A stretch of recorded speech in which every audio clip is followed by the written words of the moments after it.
स्वामी जी, कर्नाटका के गवर्नर श्री थावरचंद गहलोत जी, यहां के लोकप्रिय मुख्यमंत्री श्री बसवराज बोम्मई जी, पूर्व मुख्यमंत्री श्रीमान येदियुरप्पा जी, केंद्रीय मंत्रिमंडल के मेरे सहयोगीगण, राज्य सरकार के मंत्री, सांसदगण, विधायकगण, अन्य सभी महानुभाव और विशाल संख्या में पधारे हुए मेरे प्यारे भाइयों और बहनों,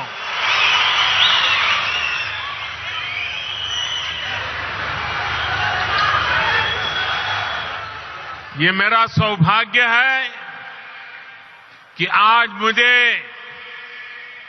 बेंगलुरु में एक बहुत विशेष दिन पर आने का अवसर मिला है। आज कर्नाटका की, देश की दो महान संतानों की जन्म जयंती है। संत कनकदास जी ने हमारे समाज को मार्गदर्शन दिया, तो उनके ओवावाज ने हमारे गौरव, हमारी संस्कृति की सुरक्षा के लिए योगदान किया। मैं इन दोनों विभूतियों को पुनः एक बार नमन करता हूं। साथियों, आज इन महान विभूतियों को सम्मान देते हुए हम बेंगलुरु के कर्नाटका के विकास और विरासत दोनों को सशक्त कर रहे हैं। आज कर्नाटका को पहली made in India Vande Bharat train मिली। ये ट्रेन चेन्नई, देश की स्टार्टअप कैपिटल बेंगलुरु और धरोहरों के शहर मैसूरू को आपस में जोड़ती है। कर्नाटका के लोगों को अयोध्या, प्रयागराज और काशी के दर्शन कराने वाली भारत गौरव काशी दर्शन ट्रेन, इसकी भी आज शुरुआत हुई है। आज केम्पेगौड़ा इंटरनेशनल एयरपोर्ट के दूसरे टर्मिनल का भी उद्घाटन हुआ है। मैंने सोशल मीडिया पर एयरपोर्ट के नए टर्मिनल की कुछ तस्वीरें पोस्ट की थी और आज वहां जाकर लगा कि नया टर्मिनल तस्वीरों में जितना सुंदर दिख रहा है, उससे भी ज्यादा भव्य है, आधुनिक है। ये बेंगलुरु के लोगों की बहुत पुरानी मांग थी, जो अब हमारी सरकार पूरा कर रही है। साथियों, मुझे नाड़ प्रभु केम्पेगौड़ा जी की 108 फीट की प्रतिमा के अनावरण और उनके जलाभिषेक का भी अवसर मिला।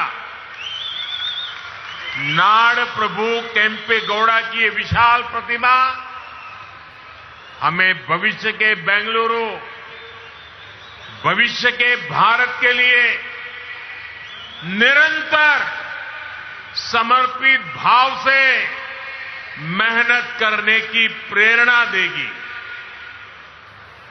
भाइयों और बहनों, ये मेरा सौभाग्य है कि आज पूज्य स्वामी जी ने जिस प्रकार से आशीर्वाद दिए, जिस प्रकार से भावना प्रकट की, मैं हृदय से उनका आभार व्यक्त करता हूं। साथियों, आज पूरी दुनिया में भारत की पहचान स्टार्टअप के लिए है और भारत की इस पहचान को सशक्त करने में बहुत बड़ी भूमिका हमारे बेंगलुरु की है। स्टार्टअप सिर्फ एक कंपनी भर नहीं होता, स्टार्टअप एक जज्बा होता है, कुछ नया करने का जज्बा, कुछ हटकर के सोचने का जज्बा। स्टार्टअप एक विश्वास होता है हर उस चुनौती के समाधान का जो देश के सामने है। इसलिए बेंगलुरु एक स्टार्टअप स्पिरिट का प्रतिनिधित्व करता है। यही स्टार्टअप स्पिरिट आज दुनिया में भारत को एक अलग लीग में खड़ा करती है। भाइयों और बहनों, आज यहां जो कार्यक्रम हो रहा है, ये भी बेंगलुरु की इसी युवा स्पिरिट का प्रतिबिंब है। आज शुरू हुई वंदे भारत एक्सप्रेस भी सिर्फ एक नई ट्रेन नहीं है, बल्कि ये नए भारत की नई पहचान है। 21वीं सदी में भारत की रेलवे कैसी होगी, ये उसकी झलक है।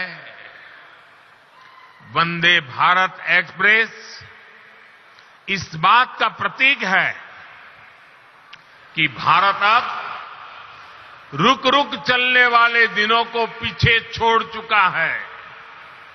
भारत अब तेज दौड़ना चाहता है और इसके लिए हर संभव प्रयास कर रहा है।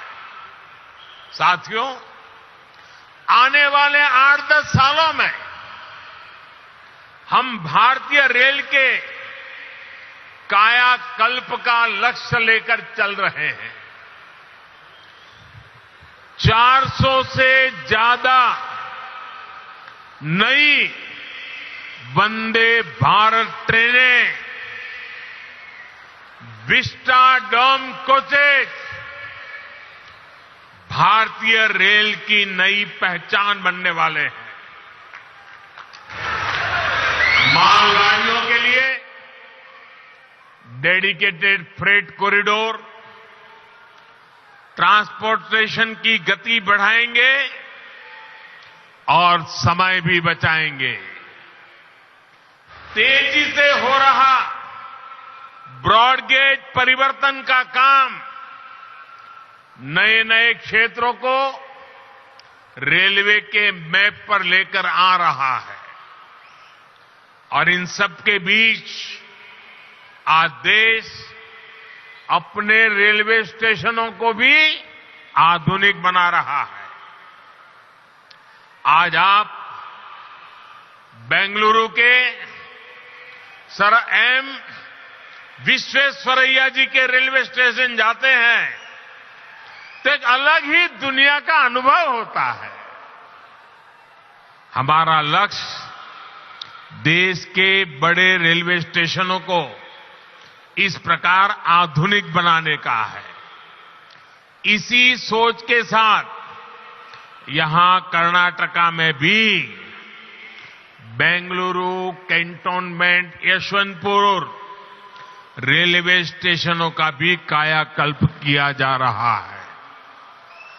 साथियों, विकसित भारत के निर्माण में हमारे शहरों के बीच कनेक्टिविटी की भी बड़ी भूमिका होगी। देश में एयर कनेक्टिविटी का ज्यादा से ज्यादा विस्तार हो, हमारे एयरपोर्ट्स का विस्तार हो, ये आज समय की मांग है। बेंगलुरु एयरपोर्ट का नया टर्मिनल इसका उपयोग करने वाले पैसेंजर्स के लिए नई सुविधा लेकर आएगा। आज भारत दुनिया में एयर ट्रैवल के सबसे तेजी से बढ़ने वाले मार्केट में से एक है। जिस तरह देश आगे बढ़ रहा है, उसी तरह एयरपोर्ट्स पर पैसेंजर्स की संख्या भी बढ़ रही है। इसलिए हमारी सरकार देश में नए एयरपोर्ट्स का भी निर्माण करा रही है। 2014 से पहले देश में 70 के आसपास एयरपोर्ट थे, 70। अब इनकी संख्या 140 से ज्यादा हो गई है, डबल।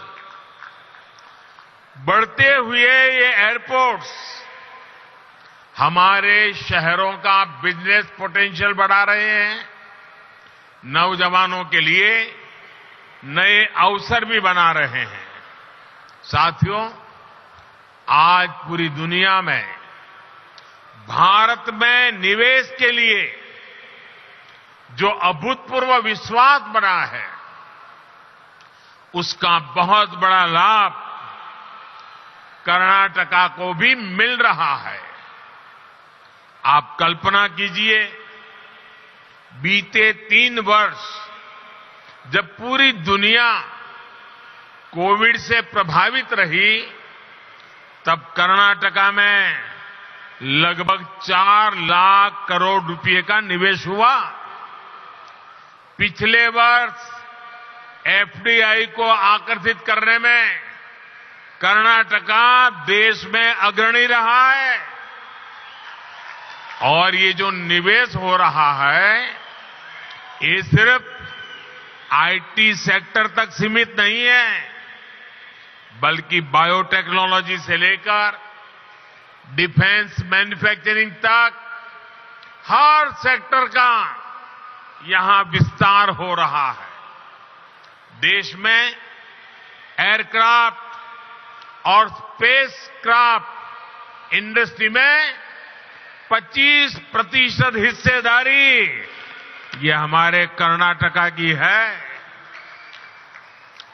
देश की सेना के लिए जो एयरक्राफ्ट और हेलीकॉप्टर हम बना रहे हैं, उसमें से लगभग 70% यही बनते हैं। देश में इलेक्ट्रिक व्हीकल मैन्युफैक्चरिंग में भी कर्नाटका बहुत आगे है। आज फॉर्च्यून 500 कंपनियों में से 400 से अधिक कंपनियां कर्नाटका में काम कर रही है, और ये लिस्ट लगातार बढ़ रही है। ये सब कुछ इसलिए हो रहा है क्योंकि आज कर्नाटका डबल इंजन की ताकत से चल रहा है। भाइयों और बहनों, आज बात चाहे गवर्नेंस की हो या फिर फिजिकल और डिजिटल इंफ्रास्ट्रक्चर के निर्माण की, भारत एक अलग ही लेवल पर काम कर रहा है। आज पूरी दुनिया हैरान होती है जब भारत के डिजिटल पेमेंट भीम यूपीआई के बारे में सुनती है। क्या 8 वर्ष पहले ये कल्पना करना भी संभव था? Made in India, 5G technology, क्या ये सोचा भी जा सकता था? इन सब में बेंगलुरु के युवाओं की, यहां के प्रोफेशनल्स की बहुत बड़ी भूमिका है। 2014 से पहले के भारत में ये चीजें कल्पना से परे थी। इसका कारण ये है कि तब जो सरकारें थी उनकी सोच ही पुरानी थी। पहले की सरकारें स्पीड को लग्जरी तो स्केल को रिस्क मानती थी। हमने ये धारणा बदल दी है। हम स्पीड को भारत की आकांक्षा मानते हैं और स्केल को भारत की ताकत मानते हैं। इसलिए आज भारत पीएम गति शक्ति नेशनल मास्टर प्लान के तहत देश में इंफ्रास्ट्रक्चर का विकास कर रहा है। हम सभी साक्षी हैं कि कैसे अतीत में इंफ्रास्ट्रक्चर के निर्माण में सबसे बड़ी समस्या तालमेल की रहती थी। जितने ज्यादा विभाग, जितनी ज्यादा एजेंसियां, उतनी ही देरी निर्माण में होती थी। इसलिए हमने तय किया कि सबको एक प्लेटफॉर्म पर लाया जाए। आज पीएम गति शक्ति नेशनल मास्टर प्लान के तहत 1500 से ज्यादा लेयर्स भी हैं। डेटा विभिन्न एजेंसियों को सीधे उपलब्ध हो रहा है। आज केंद्र और राज्य सरकारों के दर्जनों मंत्रालय, दर्जनों विभाग इस प्लेटफॉर्म से जुड़ चुके हैं। आज देश नेशनल इंफ्रास्ट्रक्चर पाइपलाइन के तहत इंफ्रा पर लगभग 110 लाख करोड़ रुपए के निवेश का लक्ष्य लेकर चल रहा है। देश में ट्रांसपोर्ट के हर माध्यम एक दूसरे से जुड़े, एक दूसरे को सपोर्ट करें। इसके लिए देश का बल, पूरी ताकत मल्टी मॉडल इंफ्रास्ट्रक्चर पर है। कुछ समय पहले ही देश ने नेशनल लॉजिस्टिक पॉलिसी भी लॉन्च की है। ये पॉलिसी देश में ट्रांसपोर्टेशन का खर्च कम करने, ट्रांसपोर्टेशन को इनोवेटिव बनाने में मदद करेगी। साथियों, भारत को विकसित बनाने के लिए फिजिकल इंफ्रास्ट्रक्चर के साथ ही देश के सोशल इंफ्रास्ट्रक्चर का भी मजबूत होना उतना ही आवश्यक है। पानी की सुविधा पहुंचाई गई है। कर्नाटका के भी 30 लाख से ज्यादा ग्रामीण परिवारों तक पहली बार पाइप से पानी पहुंचा है। आयुष्मान भारत योजना के तहत देश के 4 करोड़ गरीबों को अस्पताल में मुफ्त इलाज मिला है। कर्नाटका के भी 30 लाख से अधिक गरीब मरीजों ने ये योजना का लाभ लिया है। मुझे खुशी है कि इन सुविधाओं की सबसे अधिक लाभार्थी हमारी माताएं हैं, हमारी बहनें हैं, हमारी बेटियां हैं। भाइयों और बहनों, आज देश में छोटे किसान हो, छोटे व्यापारी हो, फिशरमैन हो, रेहड़ी पटरी ठेले वाले हो, ऐसे करोड़ों लोग पहली बार देश के विकास की मुख्य धारा से जुड़ रहे हैं। पीएम किसान सम्मान निधि के तहत देश के 10 करोड़ से अधिक किसानों के बैंक खातों में लगभग 2.25 लाख करोड़ रुपए ट्रांसफर किए गए हैं। कर्नाटका के भी 55 लाख से ज्यादा छोटे किसानों को लगभग 11,000 करोड़ रुपए मिल चुके हैं। पीएम स्वनिधि के तहत देश के 40 लाख से अधिक रेहड़ी पटरी ठेले वाले भाई बहनों को आर्थिक मदद मिली है। इसका लाभ कर्नाटका के भी 2 लाख से ज्यादा स्ट्रीट वेंडर्स को हुआ है। साथियों, इस बार 15 अगस्त को लाल किले से मैंने अपने देश की विरासत पर गर्व की बात कही थी। हमारी ये विरासत सांस्कृतिक भी है, आध्यात्मिक भी है। आज भारत गौरव रेल देश के आस्था और आध्यात्म के स्थलों को जोड़ने के साथ ही एक भारत श्रेष्ठ भारत की भावना को भी मजबूत कर रही है। इस वर्ष अब तक देश के अलग अलग हिस्सों के लिए इस ट्रेन की 9 यात्राएं पूरी हो चुकी हैं। शिरडी मंदिर हो, श्री रामायण यात्रा हो, दिव्य काशी यात्रा हो, ऐसी सभी ट्रेनों का यात्रियों को बहुत सुखद अनुभव रहा। आज कर्नाटका से काशी, अयोध्या और प्रयागराज के लिए यात्रा शुरू हुई है। इससे कर्नाटका के लोगों को काशी, अयोध्या के दर्शन करने में मदद मिलेगी। भाइयों और बहनों, भगवत भक्ति और सामाजिक शक्ति से कैसे समाज को जोड़ा जा सकता है, इसकी प्रेरणा हमें संत कनकदास जी से भी मिलती है। एक तरफ उन्होंने कृष्ण भक्ति का रास्ता चुना और दूसरी तरफ कुल कुल कुल वेंदु होड़े दाड़दिरी कहकर उन्होंने जाति के आधार पर भेदभाव को खत्म करने का संदेश दिया।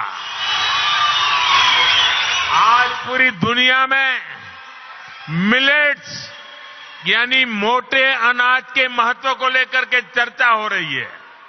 संत कनकदास जी ने उस दौर में ही मिलेट का महत्व स्थापित कर दिया था। उनकी रचना थी राम धान्य चरिते। उन्होंने कर्नाटका में सबसे ज्यादा पसंद किए जाने वाले मिलेट रागी का उदाहरण देते हुए सामाजिक समानता का संदेश दिया था। भाइयों और बहनों, आज हमारा प्रयास है कि बेंगलुरु शहर का विकास वैसे ही हो जैसे नाड़ प्रभु केम्पे गौड़ा जी ने कल्पना की थी।